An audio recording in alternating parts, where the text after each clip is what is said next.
With respect to the noises specifically, we don't know what they are, to be frank with you. The P3 detected noises. That's why they're up there. That's why they're doing what they're doing. That's why they put sonar buoys in the water. I am not a trained ear for underwater aquatics.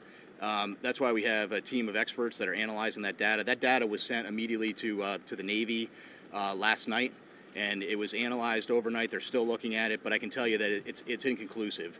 But again, I think the important piece is we're searching in the area where the noises were detected.